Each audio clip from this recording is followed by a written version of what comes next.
네, 안녕하세요. 반갑습니다. 야호입니다. 12월 21일 수요일 장 리뷰를 해볼까 하는데요.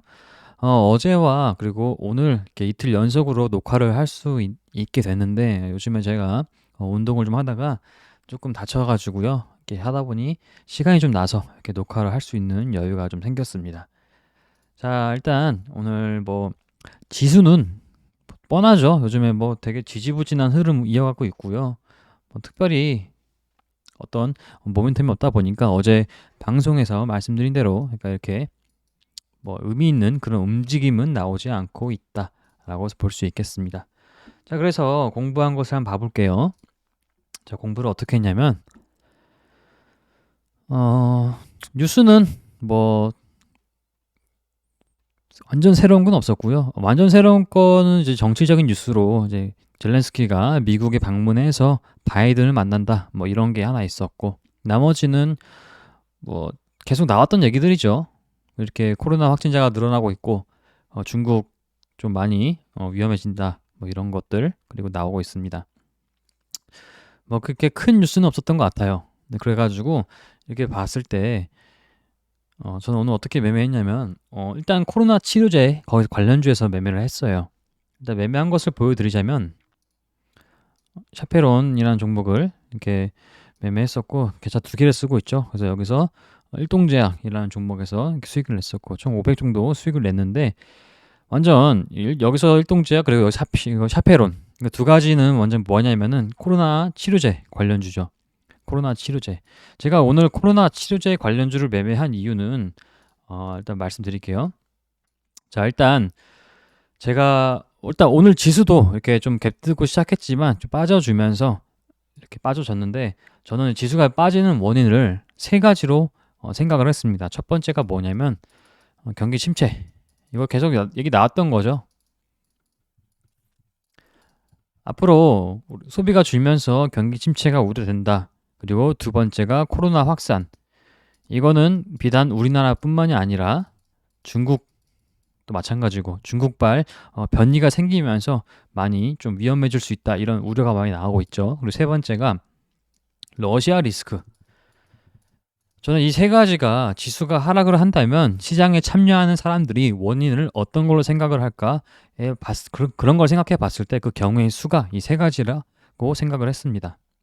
자, 그러면은 첫 번째 경기 침체. 이거 경기 침체 관련주는 다들 아실 겁니다. 제주은행, 그리고 뭐 푸른저축은행, 그리고 SCI 평가정보 이런 관련주들이 있는데 최근에 뭐 지수가 하락할 때 특히 어제 제가 외출했을 때는 외출해가지고 잘 몰랐지만 제주은행이 엄청 갔었죠. 어제 상한가 갔었고 그거 따라서 푸른저축은행 이것도 따라갔었고 그리고 SCI도 엄청 급등을 했었죠. 같이.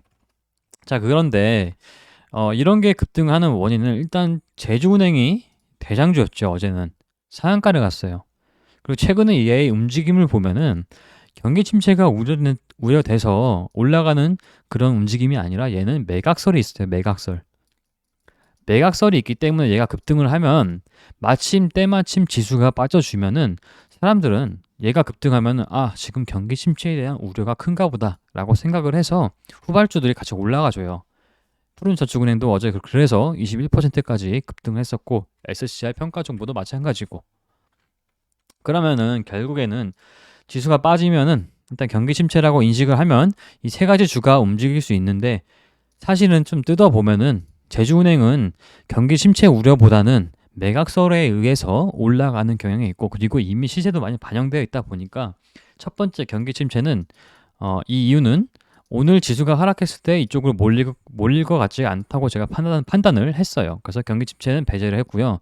그다음 세 번째 러시아 리스크를 생각해 볼 수 있겠죠. 왜냐하면 푸틴이 이번 주에 중대 발표를 하겠다라고 발표를 그 예정이 되어 있었죠. 그래서 혹시나 푸틴이 러시아 우크라이나 전쟁을 좀 확산시키고 좀 완전 확전시킨다 이런 뉘앙스가 풍길까봐 그렇게 될까봐 그 우려로 인해서 관련주가 올라갈 수 있겠다. 지수는 떨어지고 이렇게 생각을 했었지만 젤렌스키가 오늘 속보 나왔던 게 뭐였냐면 미국 바이든과 만난다 라는 게 나왔죠.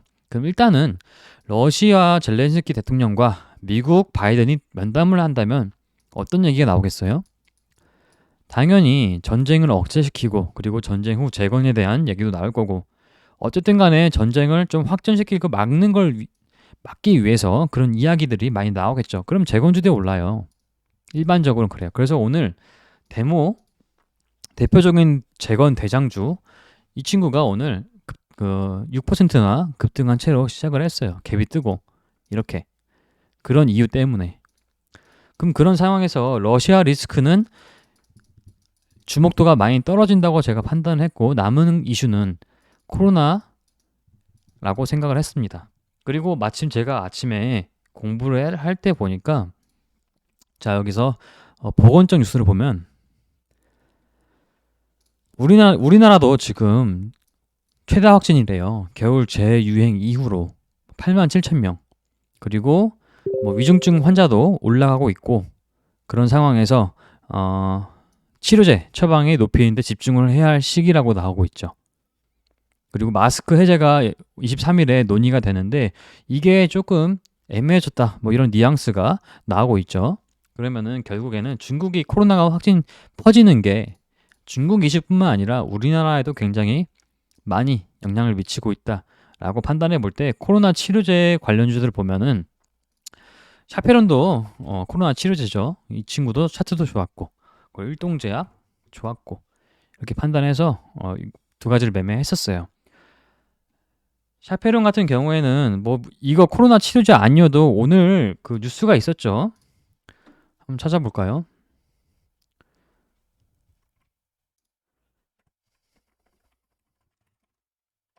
샤페론이 이데일리 팜에서 뉴스 나왔었는데 이게 나올지 모르겠네요. 뭐 어쨌든 얘가 가지고 있는 거는 재료는 되게 좋아요. 굳이 여기 나왔네요. 5년 전엔 3조, 뭐 지금은 얼마, 샤페론, 나노바디 치료제 기술 이전 협상 중 이러면서 이게 오늘 아침에 나왔던 건데요.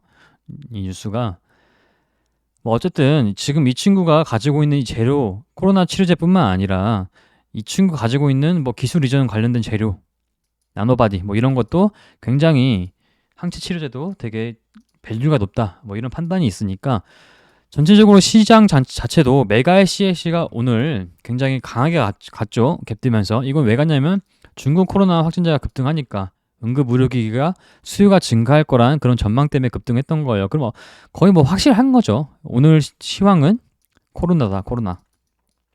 코로나라는 게 거의 확실한 상태였어요. 아침부터. 얘가 1등 주고 2등 주가 아마 세종 메디칼 됐을 겁니다.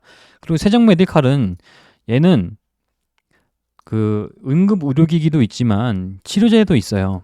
코로나 치료제. 자, 어쨌든 간에 그러면은 제가 생각한 두 번째 시나리오. 코로나 쪽으로 돈이 몰릴 수 있겠다라는 게 좀 배경이 많이 깔려 있죠. 그런 정황도 많이 보이고 그러면은 저는 포커스를 여기다 맞춰서 매매를 했던 겁니다. 그리고 마침 보니까 샤페론이 거래량이 좀 많이 터지더라고요. 이 초반부터. 그래서 제가 좀 비중을 많이 실었었거든요. 여기 보시면 비중을 실은 거에 비해 굉장히 많이 못 먹었죠. 1억 7천 정도. 아마 제 기억에는 한 1억 2천까지 샀던 것 같아요. 그 나머지는 한 5천 정도는 좀 후발에 그 여기서 위에서 좀 약간 짤짤이한 느낌이고요. 한번 타점을 봐볼게요.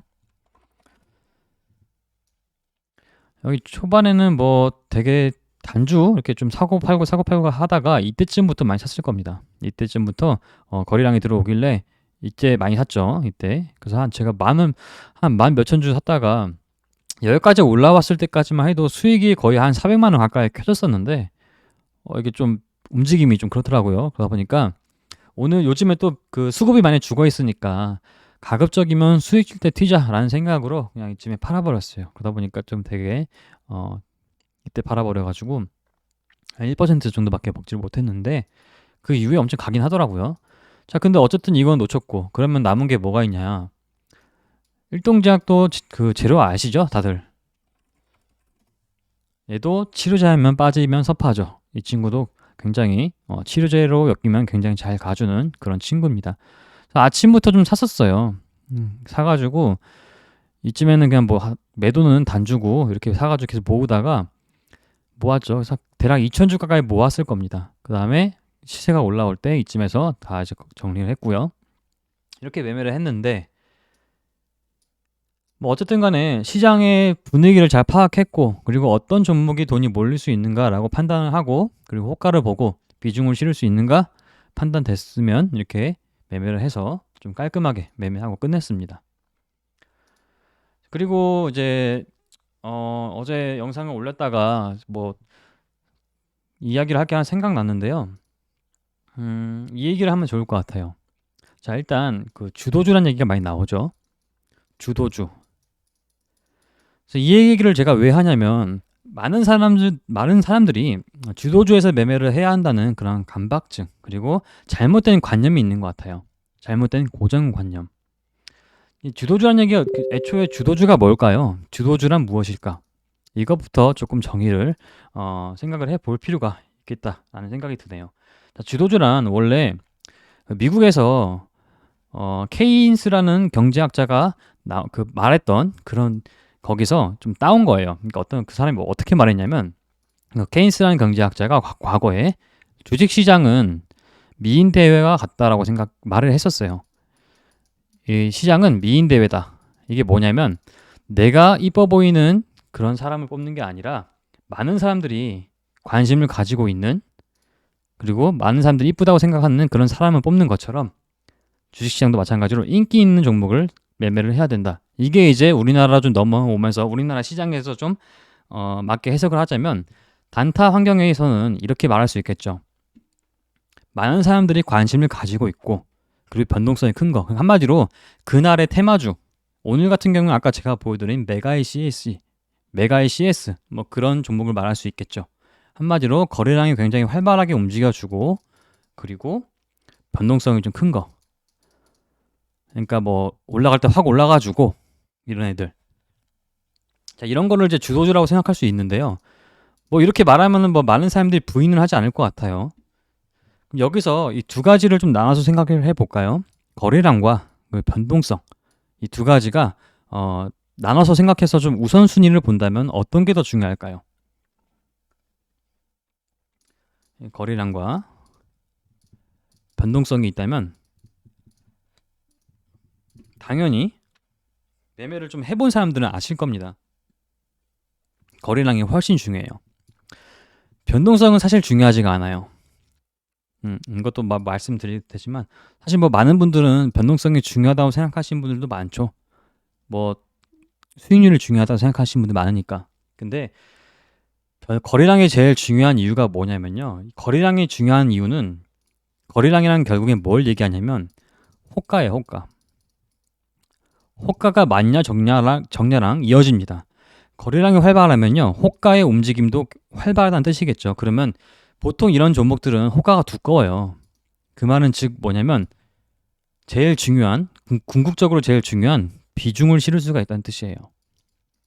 비중.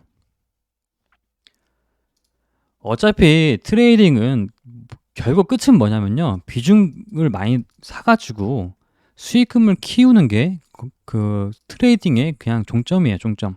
이게 궁극이에요. 궁극.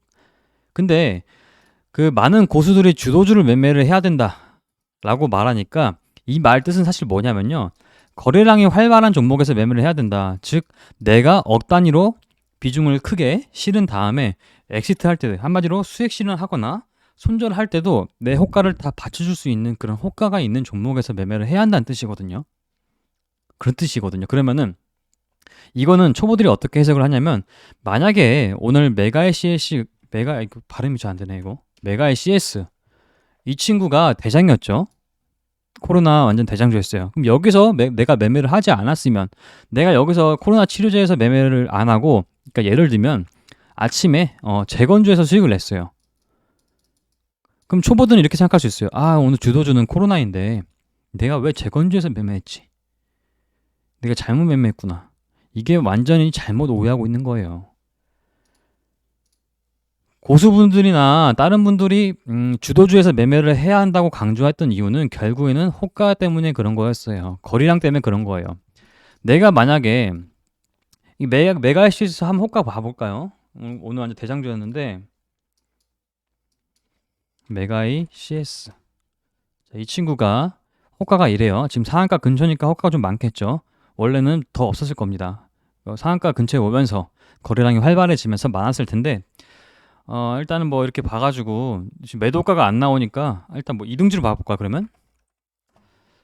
이등주. 이게 되게 호가 많죠. 이 친구도 호가가 되게 많아요. 보니까.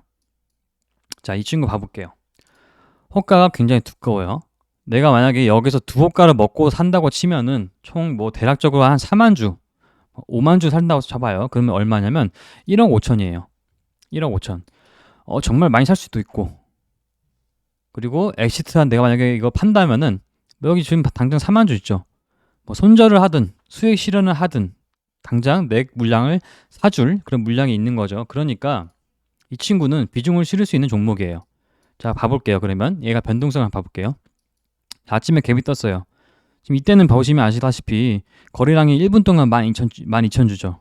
그리고 이제 2만 주. 그러니까 이때는 아마 한 호가나 두 호가 안에 4만 주를 살 수 있는 그런 호가가 있지 않았을 겁니다. 그리고 거래량이 들어오면서 이때부터 거래량이 터지죠. 그러면 이 말은 뭐냐면 호가가 굉장히 활발해진다. 비중을 실을 수 있는 그런 순간이다. 라고 생각을 해볼 수 있습니다. 여기서 내가 만약에 여기서 1억 5천을 엄청 샀어요. 아마 이때 1억 5천 샀으면은 제 생각으로는 아마 2에서 3호가는 먹었을 겁니다. 그 말은 즉 내가 매도를 칠 때도 한 3호가까지는 봐야 될 거다라고 생각을 해볼 수 있겠죠. 그러면 1억 5천 샀고 여기서 급등을 했는데 뭐 한 3% 급등했죠. 이렇게 여기쯤에 샀다 치면은 그러면은 1억 5천에 3%면은 한 대략 450만 원 정도라고 생각할 수 있겠네요. 수익을. 여기서 450만 원 스캐핑해서 주도주에서 매매해서 수익 실현했습니다. 잘했죠. 잘한 매매죠. 주도주에서 비중을 싣고 스캐핑해서 수익 실현했어요. 근데 어떤 사람은 삼성전자를 샀어요. 삼성전자. 자, 삼성전자는 일반적으로 주도주라고 얘기 안 하죠. 그러니까 우리가 테마주를 단타하는 입장에서 삼성전자를 산 다음에 나 주도주 매매했어 라고 얘기 안 하잖아요. 근데 어떤 사람은 삼성전자를 사가지고요. 얼마 샀냐면은 10억 샀어요. 10억. 그리고 1% 오르길래 팔았습니다. 자, 호가 볼까요? 이거 뭐 10억 그냥 한 번에 살 수 있잖아요. 지금 보니까. 그쵸? 만 주만 있어도 5억 8천이잖아요. 2만 주밖에 안 돼요. 뭐 2만 주 해도 막 10억 넘잖아요. 얘는 삼성전자는 한 호가에 뭐 몇십억, 몇백억 살 수 있어요. 그러면은 얘가 여기 사가지고 이쯤에 팔았다 쳐요. 그러면 수익금이 얼마예요? 1% 먹었으면 1,000만 원이죠. 그럼 이 사람은 주도주에서 단타를 한 게 아니네요. 잘못한 매매라고 할 수 있을까요? 아니에요. 잘한 매매예요, 이것도.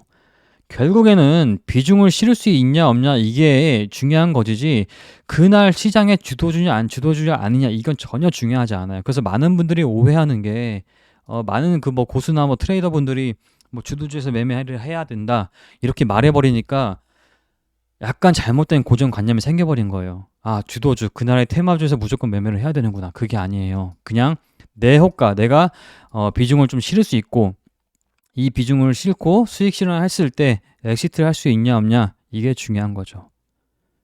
그래서 이런 거에 집착을 하시는 분들은 아주 높은 확률로 수익률에 집착하는 경우가 많을 겁니다. 그러니까 변동성이 좀 크고 그런 거에서 매매를 해야 된다. 사실은 중요한 게 그게 아니에요. 비중을 실을 수 있냐 없냐가 중요한 거예요. 그래서 오늘 제가 일동작을 매매를 했던 것도 자, 이것도 볼게요. 호가 볼게요. 일동작 오늘 호가예요. 한 호가에 4,000주, 6,000주 있죠. 이거 한 호가에 2억을 살 수 있어요. 2억. 그리고 바로 그냥 그 다음 1호가에 팔 수도 있어요. 이게 전형적인 뭐죠? 호가가 두껍고 끼도 좋고 그리고 엑시트 할 수 있는 물량이 있기 때문에 리스크 관리도 좋고 제가 이쯤부터 샀었거든요. 시초부터. 지금은 주가가 올라 있으니까 지금 거래량이 많이 터졌죠. 이렇기 때문에 지금은 호가가 두꺼워졌지만 제가 이때 샀을 때만 해도 한 호가에 대략 1600주쯤에 그렇게 있었어요. 그 제가 왜 이걸 기억하냐면 제가 원래 매수를 할 때 2에서 3호가까지 던질 수 있는 물량을 사요. 호가가 있는 거. 왜 리스크 관리하기 위해서. 내가 만약에 손절하려고 하는데 만약에 2,000주 샀어요. 2,000주. 근데 이렇게 매수 호가 보면 여기 막 100주, 200주 이렇게 있어요. 그 내가 만약 2,000주를 시장가에 던져버리면 마이너스 막 2, 3%씩 더 손실이 커지잖아요. 그렇기 때문에 리스크 관리하기 위해서 이 세호가 지금으로 따지면 대략 그 10,000주 정도 되겠네요. 이걸 계산하고 매수를 합니다. 그렇기 때문에 제가 2,000주를 샀었던 것도 이쯤에서 주가가 급등하기 전에 샀던 거기 때문에 이쯤에 샀어요. 이쯤에. 아까 타점을 보시면 아시겠지만 이쯤에 샀어. 이쯤에. 그래서 한 두세 호가 보니까 한 2,000주쯤에 내가 안전하게 살 수 있겠더라고요. 그래서 약 대략 8천만 원 정도 매수했던 거고요. 그리고 올랐을 때 이쯤에서 매도했죠. 이게 근거는 뭐였냐면 뭐 앞에 근거들은 굉장히 많았지만 개별적인 그 기술적 분석으로 봤을 때는 호가가 굉장히 중요했던 거죠. 얘가 주도주가 되냐 안 되냐 이걸 따지는 게 아니라 내가 비중을 실을 수 있고 이거를 엑시트를 할 수 있냐 없냐 이게 중요했던 거죠. 그래서 오늘 재건주였지만 만약에 이렇게 매매한 사람도 있다 쳐봐요. 데모라는 종목이 있죠. 재건주. 이거 아침에 갭 뜨고 그리고 오늘 지금 젤렌스키가 가고 있죠. 바이든 만나러. 그러면은 한 2%까지 조정 왔을 때 야, 이거 기대감 있지 않냐? 라고 생각을 해서 여기서 막 1억 가까이 샀어요. 그리고 올랐을 때 팔았어요. 이쯤에. 저가가 2%쯤이고 고가가 7%예요. 대략 한 5% 받다고 쳐요. 수익률이. 1억 샀으면 500만 원이죠. 잘한 거예요, 이것도. 비록 우리 오늘 테마주는 아니었지만 충분히 잘한 거죠. 비중을 실을 수 있었고 그리고 엑시트를 할 수 있는 종목을 잘 골랐던 거죠. 이것도 호가 보면은 데모도 호가 보면은 좋죠, 얘도 막 몇천 주 이상 이렇게 지금 보시면 여기도 한 5천 주 가까이 되잖아요. 5천 주. 이것만 해도 거의 뭐 9천만 원이잖아요. 9천만 원. 1호가에 2만 주나 있고. 그러니까 여러분들이 사실 제가 좀 이런 걸 이제 뭐 많은 사람들이 매매하는 걸 보면요. 제가 굉장히 정말로 잘못된 고정관념 가지신 분이 너무 많아요. 일단은 뭐 트레이더라고 하면은 정말 스캐핑만 하는 게 정말 트레이더지라고 잘못 생각하시는 분도 계시고요. 대형주 매매하면 그게 무슨 트레이더야 이렇게 생각하시는 분들도 계시고 일단은 이렇게까지 너무 이제 좀 길어졌네요. 네. 이렇게까지 여기까지 하고요. 오늘 수요일 장 모두 고생 많으셨고 남은 기간도 잘 힘내시기 바랍니다. 여기까지 할게요.